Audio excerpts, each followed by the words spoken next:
Members of the jury, in light of the expert testimony of the psychiatrist, it is clear that my client is suffering from schizophrenia and was in no way responsible for the crime he committed. He needs a mental hospital, not a prison. As prosecuting attorney, I have gathered expert psychiatric opinion to show the defendant was totally sane when the crime was committed. He should be punished to the full extent of the law. What is the correct role of the psychiatrist in the courtroom? Or in the prison? Should the psychiatrist color legal testimony with his expertise? Or should the psychiatrist defend the criminal as a victim of external forces?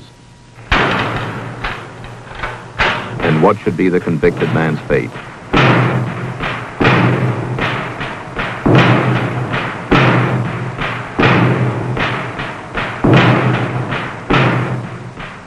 Psychiatry and law. How are they related?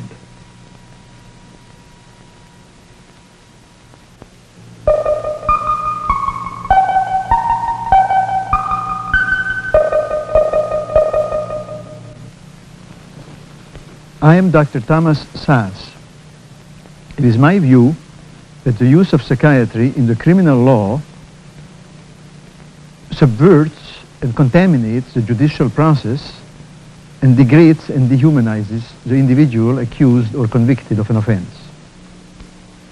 I am Dr. Bernard L. Diamond. It is my position that psychiatry and the other behavioral sciences have much assistance to offer to all phases of the administration of the criminal justice system. I am Alex Brooks. As a professor of law, dealing mainly with the problems of the criminal justice system, I am concerned with the proper and effective role of the psychiatrist, if any, in the criminal process. As moderator of this program, I will try to focus attention on the issues that are raised between two extremes that are represented by Drs. Diamond and Szasz, and try to structure the discussion so that we can understand what the real problems in this field are.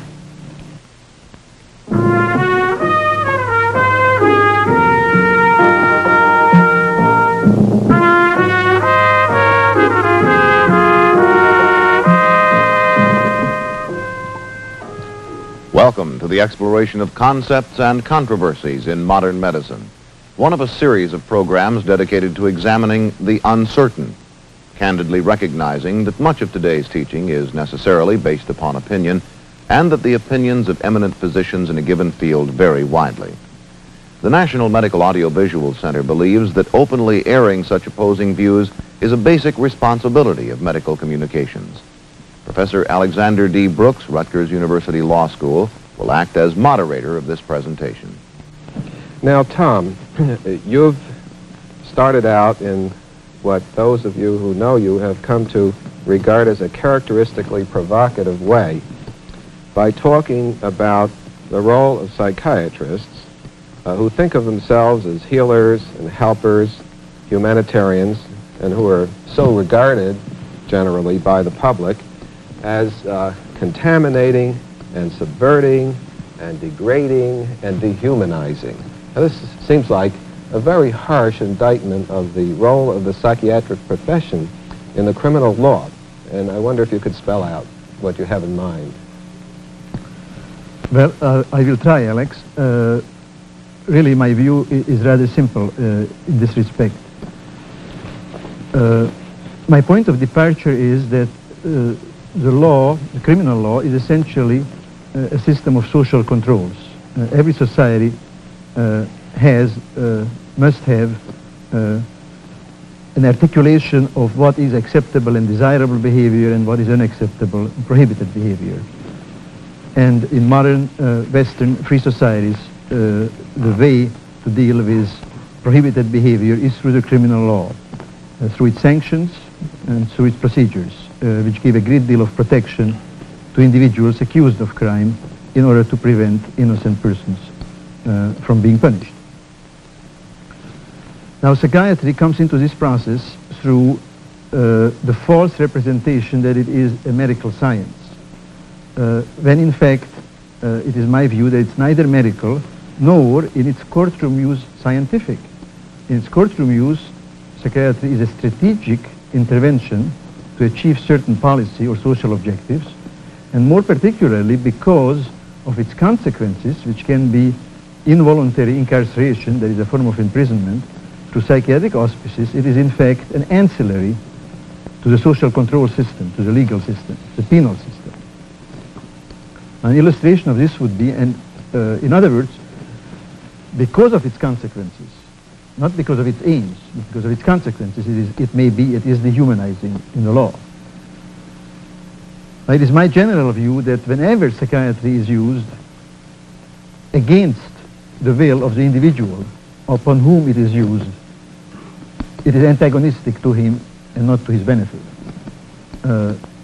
Perhaps the simplest example I can give of this general contention is the phenomenon which affects thousands of people throughout the country, of individuals being accused of crime, apprehended and accused of crime, but not tried, but instead of trial being declared unfit to stand trial, even though they may verbally, quite clearly express a wish to be tried. They may have a lawyer who is quite willing to defend them, but nevertheless they may be declared unfit to stand trial by the judge and incarcerated in institutions called mental hospitals for years, often for life. Now, Bernie, I take it that you take issue with Tom on these points and that you probably have points of your own to make. Yes, Alex. I certainly agree that the primary function of the criminal law is to exert social control. But the criminal law has developed in a very complex way as a result of hundreds of years of tradition, plus certain kinds of democratic principles. And in enforcing the criminal law, it's very important that full consideration be given to a number of factors. In the first place, the criminal law does not punish or control people exclusively for their deeds alone. A deed is rarely a crime under the criminal law. For the criminal law to reach the decision that certain people should be punished or controlled or deprived of liberty, there has to be consideration not only of the act that the offender has done, but also a consideration of what is called his mental state. In other words, a consideration of his motivations, of the psychological factors which caused him to produce the criminal act, and particularly what the law calls criminal intent. Now, the law traditionally, and I think quite correctly, excludes certain classes of individuals from punishment. Certain classes such as children, the insane, people who are unable to comprehend their responsibility to the prevalent morality of society are sometimes excluded. Now, in a criminal trial, a whole series of very vital decisions have to be made by the judge and by the jury. And even after these preliminary decisions concerning guilt are made, then there are additional decisions concerned with sentencing and eventual release and restoration back to society of the offender. Now, it is my position that although in ancient times the law made these decisions exclusively on the basis of well-known common sense principles of psychology and a rather oversimplified view of what the human mind is like, I believe that modern behavioral science, psychology and psychiatry, has a great deal of additional information which they can provide to the law, which will assist the law to make these very difficult decisions. It is not my contention at all that psychiatrists or any other experts should usurp or take over the decision-making processes of the law. It is simply that the law is and should be even more receptive to the use of what I insist is reasonably scientific information in ways which helps them to make traditional decisions, which at best are very, very difficult to make. Well, then it seems to me that your view that psychiatry has an appropriate function in the criminal law rests on the notion that there is a body of expertise, that psychiatrists do have a contribution to make over and beyond what the ordinary lay person perceives as being states of mind and the like that are relevant to determining what the punishment should be, or what kind of treatment there should be, or whether the person in fact is guilty or not guilty of a particular offense. Now, perhaps, Tom, you take issue with this notion that Bernie states, that there is a body of expertise, that psychiatrists do know more than the average person, and that the jury ought to hear what the psychiatrist has to say. Why not?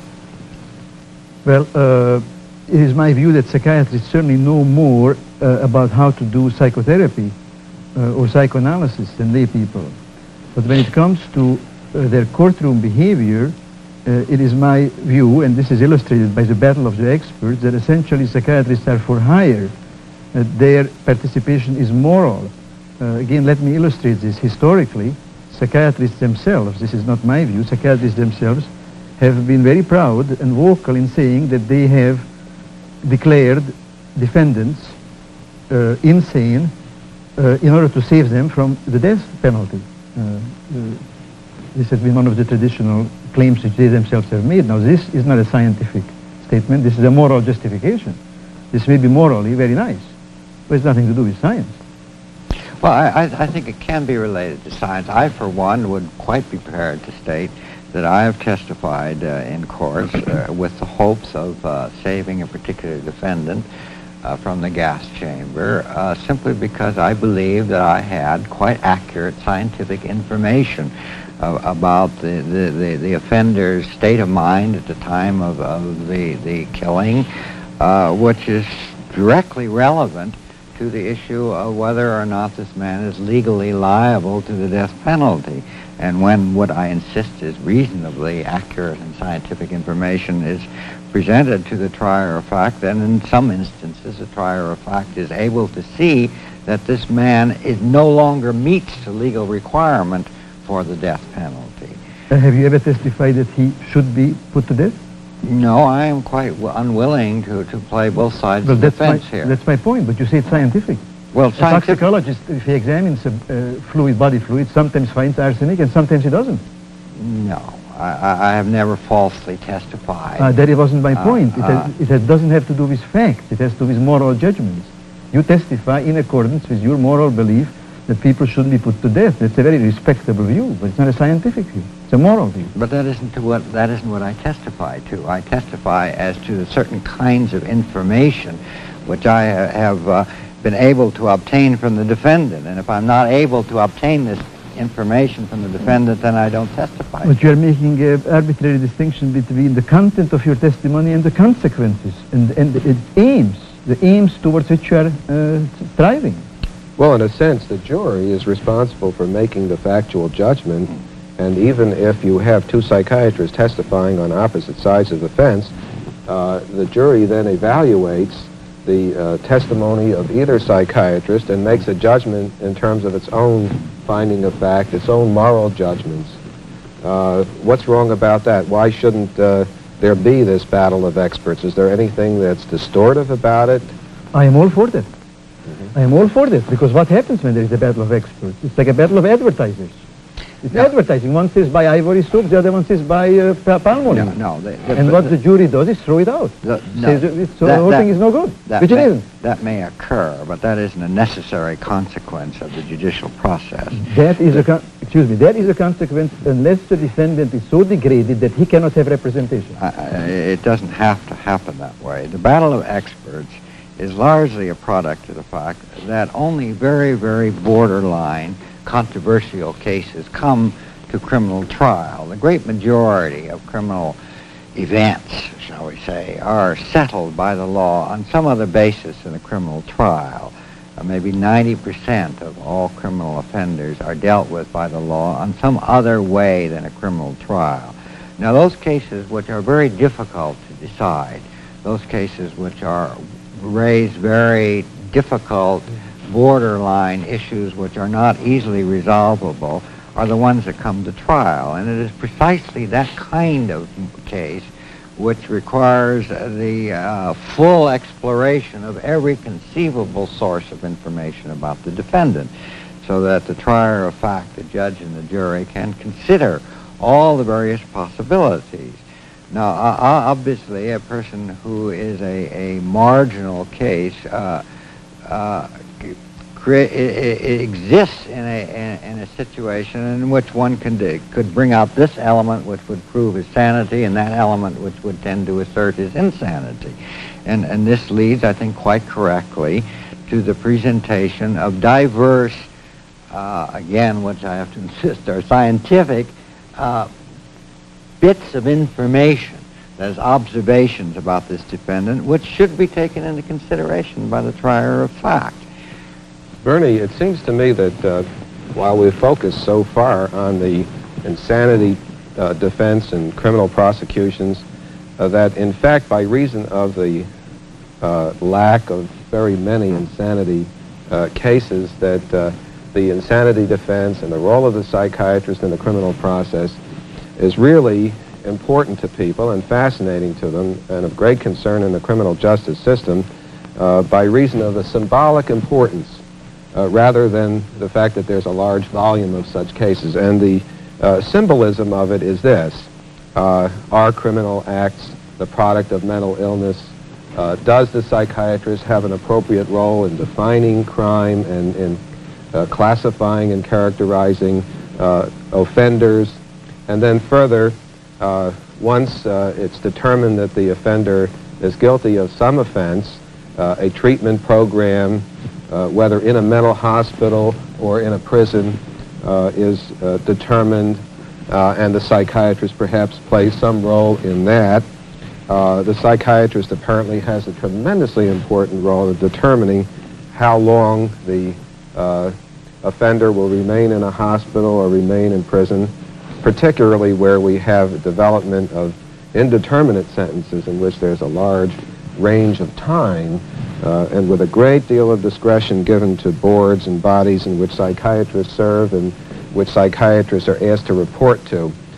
So in fact, I don't think we need to get too involved in the insanity defense itself, but rather, more importantly, we should be talking about the role of the psychiatrist in the entire process. Now, do you stick to your notion, Tom, if we look at it in this very broad sense that the psychiatrist degrades and dehumanizes and contaminates the whole process, when in fact we think that the role of the psychiatrist is intended to mitigate the harshness of the criminal law and to heal people who offend? Yes, thank you, Alex. That moves us along in a very important direction. Especially in situations where the psychiatrist, for example, determines the length of a sentence or incarceration. That to me is an excellent example of dehumanization, degradation. It is to me the quintessence of a humane, dignified system of social sanctions, that the sanction, that the offense be clearly defined, the rule of law, and that the duration, the quality, the nature of the sanction also be clearly defined. In other words, if someone is sentenced to 5 years in prison, to me that means that after 5 years he has a right to come out, even though he is mentally not changed. So that I would, as you know, I have in my writings analogized psychiatric, involuntary psychiatric intervention, for example, in a prison, to involuntary religious intervention. If a Jewish prisoner goes to prison for 5 years, it's not a condition of his being released, let's say in a Christian country, that he come out a Christian, or vice versa.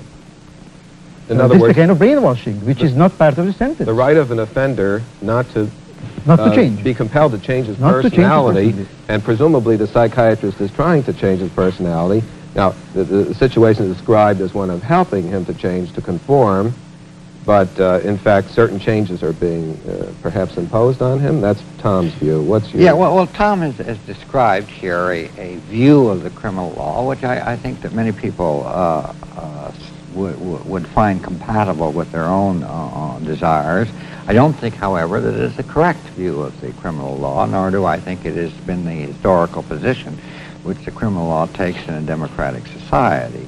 The idea that crimes can be purchased by a given penalty, that if an individual wishes to commit a robbery, as long as he is willing to pay the price of so many years in prison, then he can commit this robbery, and when he's paid the price, he can go out and commit another robbery, and so forth. That is a really, I regard a quite peculiar concept of crime and punishment. The criminal law is primarily, as you stated earlier, a system of social controls, and it's to stop the commission of crimes. And I believe that society has the right to do whatever is necessary in order to stop people from committing crime, providing the constitutional safeguards and civil liberties and the general principles of a democratic society are in operation. This means that the criminal law has a perfect right to retain people as long as is necessary in order to prevent them from committing crimes, providing the decision-making process for their retention is subject to all the constitutional safeguards which are guaranteed to all citizens of a democracy. Now, I certainly do not want to give a kind of a general support for psychiatric testimony in the courtroom. I'm perfectly aware that there have been many circumstances where psychiatric testimony has been used in a very unconstitutional, undemocratic fashion. I'm perfectly aware of the many situations in which the decision makers of the criminal law have defaulted their right and obligation to make the decisions and accept blindly the unreasoned testimony of so-called experts. But because there are many defects in the system of the use of psychiatry in the criminal law, does not, in my opinion, justify throwing out the whole institution. Because I think in general, despite these rather glaring examples of the misuse of psychiatric testimony, I think in general, psychiatry has been a very, very helpful in two specific ways. One, as in terms of mitigating the harshness of the criminal law, and secondly, in influencing society and the criminal law towards the directions of more humane and more effective ways of dealing with the problem of the criminal offender. Well, Tom, would you agree with what Bernie has said, that notwithstanding illustrations that all of us are familiar with, occasional cases, perhaps more than occasional, in which the use of psychiatry has turned out to be harmful, that by and large, the use of psychiatry in the criminal law has had the effect of mitigating harshness, and also has had the effect of giving real meaning to the individualization of criminal offenders, which is one of the important continuing developments of criminal law. Not to treat all criminal offenders in a uniform way so that everybody who commits a particular offense gets exactly the same sentence, but to treat them as individuals and to determine just how the system should respond to them. Some persons who commit homicide may be susceptible to release to society within a few years. Others may have to be kept in prison for the rest of their lives. Do you agree with Bernie's notion that individualization is desirable, or are you in favor of treating everybody uniformly regardless of individual characteristics? Well, something in between. I certainly, let me make my position clear. I don't believe in treating everybody uniformly. I believe that it is a job for the jury, and it is a job for enlightened criminal law to make distinctions among various types of offenses, like first-degree murder, second-degree, involuntary manslaughter, and so forth. So that I believe in these distinctions. What I don't believe in, and in fact, what Bernie describes and what you have described and characterized as individualizations through psychiatry, that I consider the essence of tyranny. tyranny is often thought of as something that's very harsh. No, to me tyranny means arbitrariness. The psychiatric intervention may be invoked or may not be invoked. The person may be released after 2 years or may be kept for 20 years. And this depends upon the judgment of experts. This, to me, is what is my model for this is the inquisitorial method, as against the accusatorial Anglo-Saxon model. But what is your alternative? My alternative is essentially the image expressed in the Roman symbol of justice, blindfolded, impartial, even-handed justice, where for similar offenses, similar or identical penalties are meted out, and there is no psychiatric intervention at all into the judicial process. I would abolish psychiatric intervention in the judicial process altogether. Yeah, well, that's again a view of a somewhat abstract and idealized criminal law, in which criminal law, or society through the agency of the criminal law, deals only with deeds. And this is a very attractive and very seductive idea, so that if the deed is the killing of another human being, then the law deals with that deed and punishes accordingly. Now, I think it's very fortunate that the criminal law is not at all that arbitrary and that rigid. There exists concepts, statutory and traditional definitions of crimes, which allows a great deal of individualization of the criminal law. And I believe that the psychiatrists, as well as other behavioral scientists, sociologists, psychologists, and the like, have a lot of information which they can provide to the law, which enables or which will facilitate the law making the kind of individual decisions which it has to make. For example, the crime of killing other people is not just a simple crime. There's almost a dozen legal varieties of homicide, ranging from justifiable homicide, which is not a crime at all, through such things as misdemeanor manslaughters that may mean 2 weeks in jail, all the way up to first-degree murder, which may mean death in the gas chamber or the gallows or life imprisonment. Now, the law sets forth a great many criteria by which these distinctions are made. Now, most of these criteria are based not just on the physical events of the criminal act, but many of these criteria require very specific knowledge about the psychological attributes of the individual offender, the state of mind. And here I think the psychiatrist is often in a very special position to provide concrete information about the state of mind of the offender, which enables the jury to make a more just decision. All right, I think that we're at a point where we understand... Part 2 will present the conclusion of psychiatry and law. How are they related? The opinions expressed on this program do not necessarily constitute endorsement by the Department of Health, Education, and Welfare, the Public Health Service, or its constituents.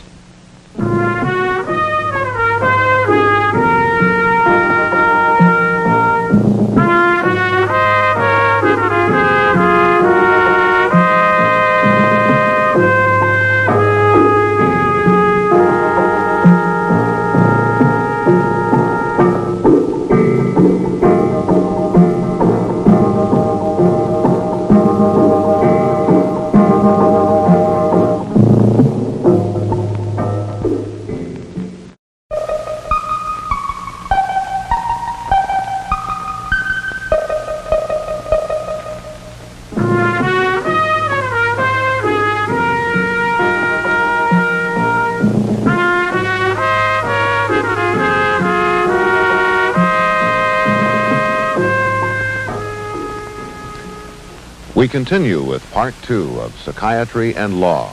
How are they related? Now, as we concluded in the last half hour, it seemed to me that there were two major issues that we were talking about on which perhaps we ought to continue. The first deals with what we in the law talk about as the issue of criminal responsibility. Namely the responsibility of a person to the law for the acts that he has committed. The second issue that I think we ought to address ourselves to is the way in which our system deals with people after a judicial adjudication has been made, either that they are offenders and criminals or that they've been acquitted and it's been decided that they're not guilty, but in fact they have some condition for which treatment is called for. Now, turning to the first issue, I think that there's been an enormous amount of controversy about the various tests for insanity. I think that these tests, whether appropriately formulated or not, reflect four basic functions of the criminal law. One of these is to deter others from committing crime. The second is to rehabilitate persons who have committed crime. A third is to incapacitate persons who have committed crime so that they can't go out and commit further crime.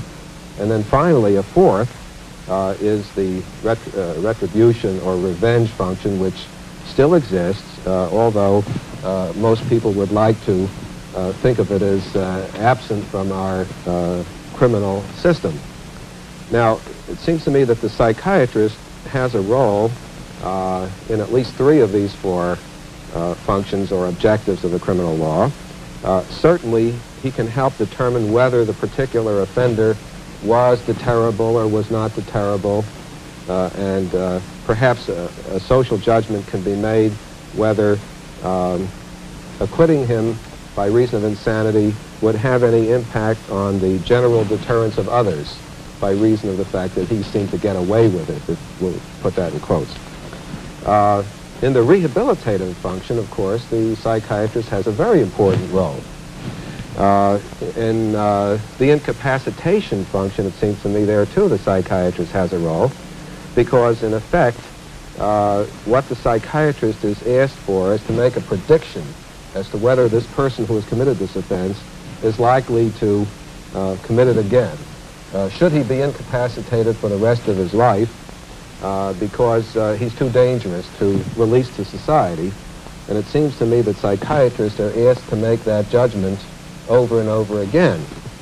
Now, in any event, and without spending too much time on it, psychiatrists have found over a period of time that these objectives, which everybody agrees about, are not adequately articulated in terms of legal tests, whatever these tests may be, so that the psychiatrists are asked to testify to what in effect are legal fictions.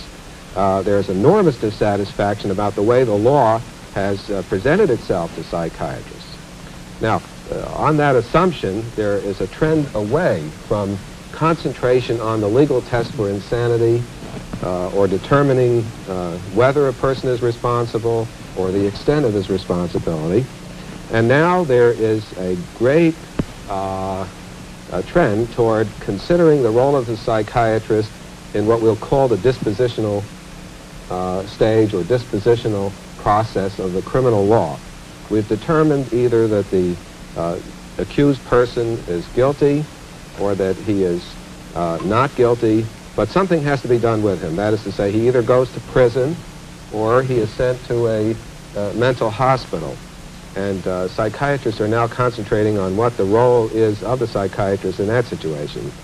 Bernie, what do you think is the appropriate role of the psychiatrist? Well, I certainly agree with you that it's a dissipation of important resources to limit the psychiatrist to just such issues as insanity or responsibility. Those issues, particularly when psychiatry is used to establish an individual is not responsible, in a way takes the offender out from the whole system of criminal justice and exposes him to, I think, very particular abuses. And in some sense exposes him to the possibility of very gross violations of his civil liberties. But you can't entirely separate the issues of criminal responsibility and insanity, particularly diminished capacity, from the issue of rehabilitation, because the law's determination of guilt and responsibility places very important limitations upon the rehabilitation and treatment prospects in relationship to sentencing. If a man is sentenced to die on the gallows, it's rather futile to speak of his rehabilitation. But assuming that an individual is going to be sent to prison and that there are certain options available to society in dealing with that person, then I think the psychiatrist has, again, certain kinds of important information which have a bearing on the way the society should deal with that offender. So that if the man is not going to be confined to the rest of his life, or he's not going to be executed, then the issue that the criminal law must deal with is what procedures from now on offer the best possibilities of restoring to society at the earliest possible time an individual who is safe for society and who is no longer disposed to the commission of crimes. Now, it would be terribly naive to suppose that psychiatrists have the final answer to this issue.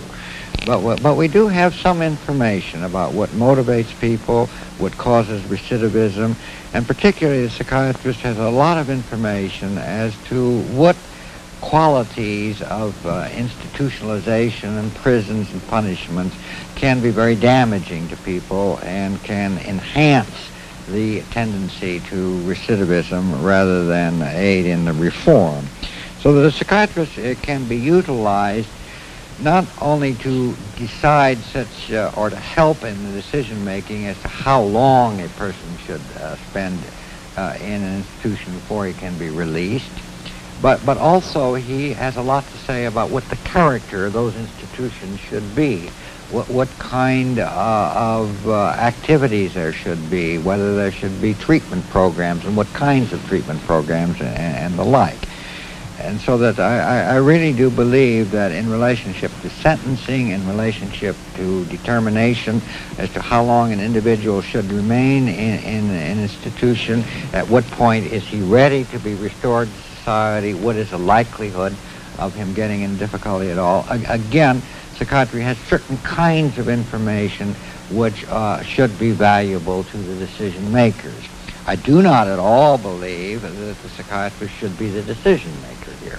Here I support the idea that those authorized groups in society like judges and adult authorities, parole boards and so forth should make these decisions. Well, now all of this, Tom, sounds very good if we assume that the psychiatrists in good faith are using a certain amount, a substantial amount of expertise, that they have research findings, that they understand the personality problems of offenders, that they have case histories, that they have checked out their results over a period of time, they've made longitudinal studies, they have some confidence that the recommendations that they make as to predictions of what this person will and will not do are reasonably reliable, accurate, valid. If indeed this is so, then I don't think we could escape the value of all of this. Do you agree that this is so? Well, Alex, as you know, that opens up a tremendous, large area, and suffice it to say for me here that I don't think this is so. This is all a self-definition of doing good, which perhaps can be analogized to the Inquisition, which after all was very important, and not using the term pejoratively, I'm referring historically to the Inquisition. It's a very important aspect of Western Christianity for four centuries, in which inquisitorial interventions were after all defined and authenticated and accepted in society as good. Obviously the victims did not share this judgment. Now, similarly, we must ask here, who is to define whether these things are good? The defendant, the prisoner, or the psychiatrist, or society? Let me make my point clear, perhaps on an example. When I hear this kind of description of what psychiatry does in the courtroom, I'm struck by the fact that how much it technicalizes and medicalizes what are overwhelmingly moral problems. For example, Mrs. Margaret Sanger was a nurse, went to jail in the early 1900s in New York City for teaching women how to use birth control. Now what does it mean? Let's assume that she's now in jail. What does it mean to rehabilitate her? She should give up her idea that birth control is a good thing, that a woman should have a right to birth control? Gandhi was in jail. Bertrand Russell was in jail. What does it mean to rehabilitate these people? Now, I'm not romanticizing crime. This is not to be equated with my approving of criminal activity. But a great deal of crime is a moral, social, human protest. And the question is, what are we doing? Are we trying to enhance the dignity of this individual, or are we trying to diminish his dignity? I think psychiatry is very effective in diminishing his dignity and enhancing the dignity of everybody else who is outside of jail. Well, I don't think we should confuse these two things. All right, so you're posing the issue of dignity on one hand and non-stigmatization of the offender as crazy, as against what Dr. Diamond... Less than human, misguided. He's stupid. I would concede the point that psychiatry, like the criminal law and like any social institution, can impose upon people labels which are nothing but really degradation ceremonies. And to say that a person is crazy, to say that he's schizophrenic, to say that he's insane, is certainly a way, or can be a way, of degrading him, and in many instances, in fact all instances, is probably regarded by the recipient of that label as a more degrading designation than to be considered a convict. But it doesn't have to be that way. The fact that psychiatry and the criminal law are capable of the grossest abuses and misuses, again, doesn't mean that we should abandon these institutions. A diagnosis can be a label. It can be what I've called an instrument of social action, so that you use a diagnosis to put somebody away and deprive him of his constitutional rights. But a diagnosis can also be a very revealing and very helpful way of communicating information to others and to the individual himself. Now, I think that a psychiatrist who is involved in the legal system is perfectly able, in most instances, not infallibly, but in most instances, to distinguish between the Margaret Sangers and the young men who are in prison because of draft evasion and the like, and to refrain from applying to them degrading labels. At the same time, the psychiatrist is able to deal with another type of prisoner who I think is much more common than the Margaret Sangers. And these are very, very confused persons who have been victimized by continuous sets of social situations, psychological disorders, incapacities of all kinds which have made them kind of the victims of society rather than the protesters. And I think in these individuals, who I regard oftentimes as sick, can receive a great deal of understanding and help, which makes it possible for them to be restored back to society at a much earlier time and much less damaged than if the naked, revenge, retributive, punitive aspects of the criminal law are applied to them. Alex, if I may, I'd like to ask a question. Bernie, you said that they can receive help. Really, our disagreement hinges on who defines help. Now, in that sentence, who is the one who is defining help? The psychiatrist or the offender? I think this varies. I think in the most desirable situation, one defines help in terms of the view of the defendant and of the patient. And I certainly would take pride in the fact that I have successfully treated criminal offenders and obtained their release, and this was with the full consent and full desire, and I might say that the gratitude of the particular individuals concerned. There are very special and I think somewhat unusual instances when a individual himself is not always the best judge of what should happen to him. I don't think, for example, you are doing any favor to a person who has been institutionalized in either a prison or a hospital if you let him out and it is inevitable that he's going to go out and kill somebody.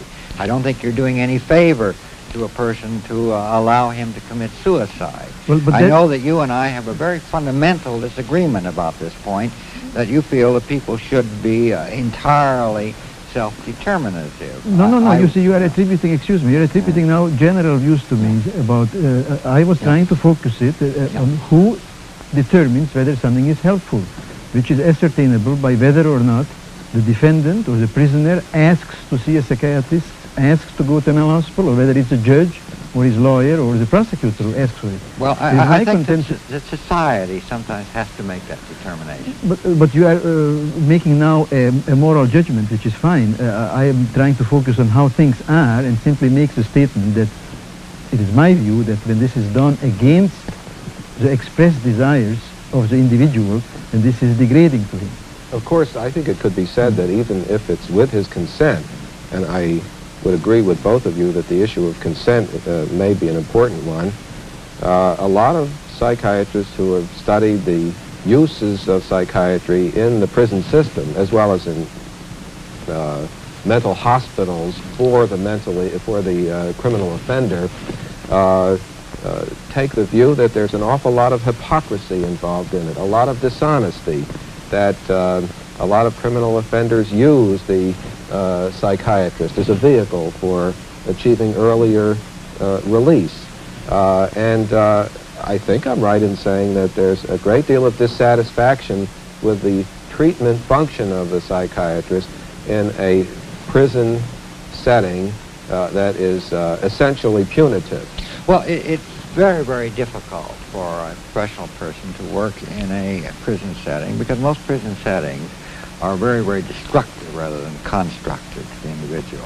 The prison itself is often set up in a very specific way to systematically degrade the individual, and this is one of the reasons why prisons don't ordinarily contribute to the rehabilitation of an individual or his reform, but actually contributes to the likelihood that he will repeat his offense. And I think it's quite possible for a psychiatrist in such a setting to become simply an instrument of society's punitive revenge. And so psychiatrists can and have in the past, in many instances, I think, abused their medical privileges and left or distorted their role as a healer in order to do many, many things which I regard as very evil. But it doesn't have to be that way. I think an institution or the disposition of the criminal offender can be done from the very start with his rehabilitation in mind. Now, I don't think there is any place in the United States today where this is done to a really very satisfactory degree. But I think that in some places it's better than others. I think in the state of California, very strong efforts are made to minimize the harm that a prison does to individuals and to facilitate his rehabilitation. And the prison psychiatrist plays a role in not only the treatment of the individual, but also in structuring the atmosphere in which that prison exists. Yes, but Bernie, isn't it true that a large number of important policies are adopted in various states on the assumption that psychiatric expertise and psychiatric resources are available for this very liberal kind of treatment that you're talking about, when in fact the skill and the expertise may not be there, the resources are not there in the sense that the prisons find it difficult, if not impossible, to get enough psychiatrists to go to work. The jobs in prison systems are very unattractive, frequently filled with hacks. And I think it's one thing to say that a very gifted and dedicated psychiatrist can achieve a certain amount of good, and to then try to establish a model based on the existence of such relatively unique individuals which then involve great civil liberties dangers that I think Dr. Szasz is concerned about, namely the indeterminate sentence and the like, in which there is no uniformity of treatment and in which, in fact, prisoners may often remain in an institution for a very, very long period of time without adequate treatment. Should we, in other words, look very skeptically at the kinds of models that we're talking about in the criminal justice system when the assumptions on which these models are built are assumptions which in reality and practicality are false? We don't have the expertise, perhaps. We don't have the people. We just can't do what ideally we'd like to do, and therefore we ought to revise our notions of what the system should consist of. Well, I would prefer to deal with that issue in this way. Granted that everything you've said is correct. Nevertheless, I think it's of great importance for that at least some institutions should be set up to serve as models, as pilots programs to demonstrate what can be done under favorable circumstances so that standards can be set. I think that this treatment can be accomplished with full respect for the civil liberties and constitutional rights.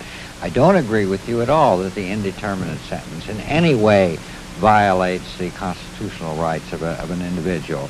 I think it's completely a myth, the idea that each crime has a defined punishment, a price tag attached to it.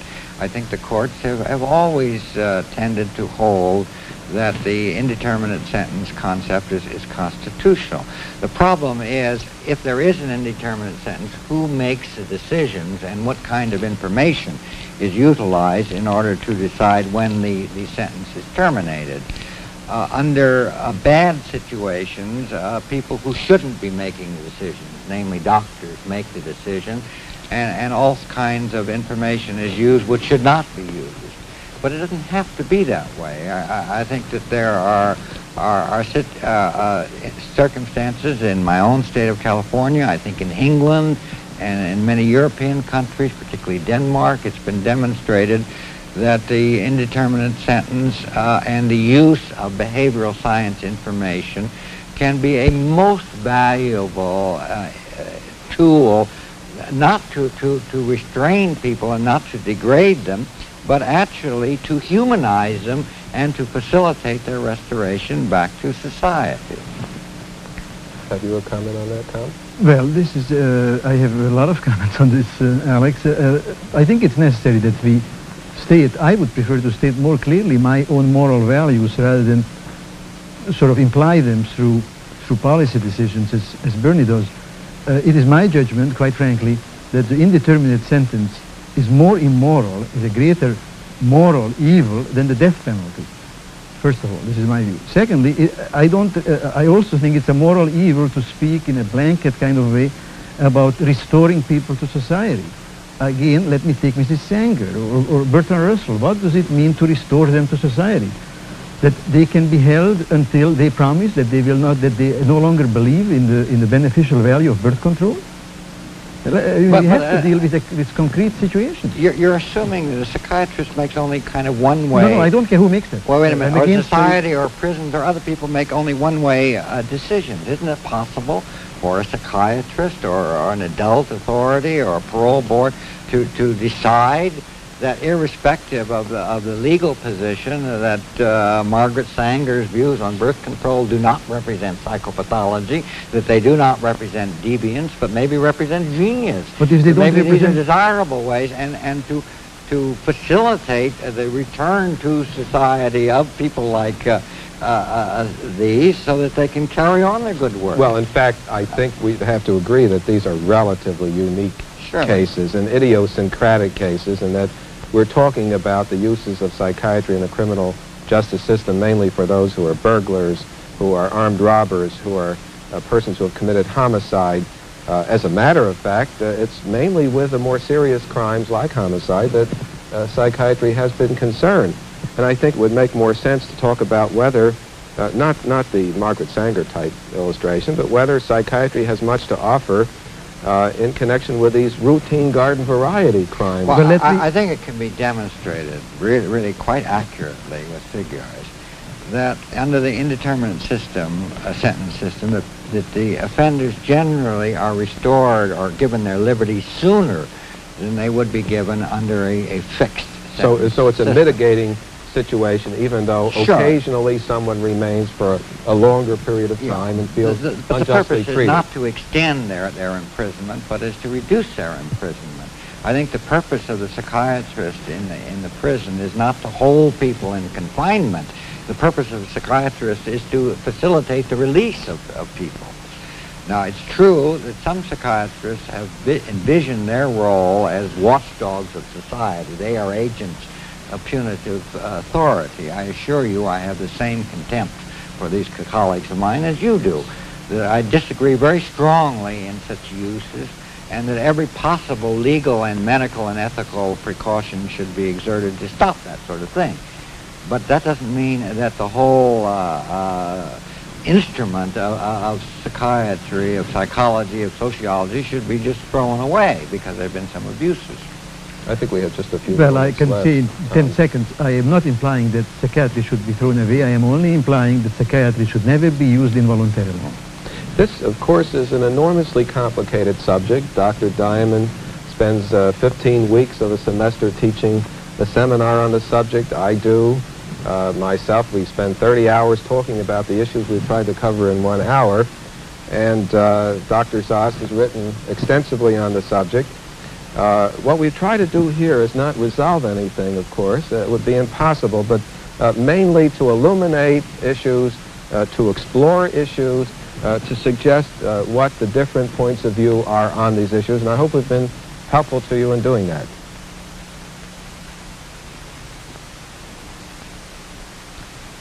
We thank Dr. Thomas Szasz, Professor Alexander Brooks, and Dr. Bernard Diamond for their interesting analysis of a critical problem in patient care. In subsequent programs, we shall continue to record significant concepts and controversies in modern medicine.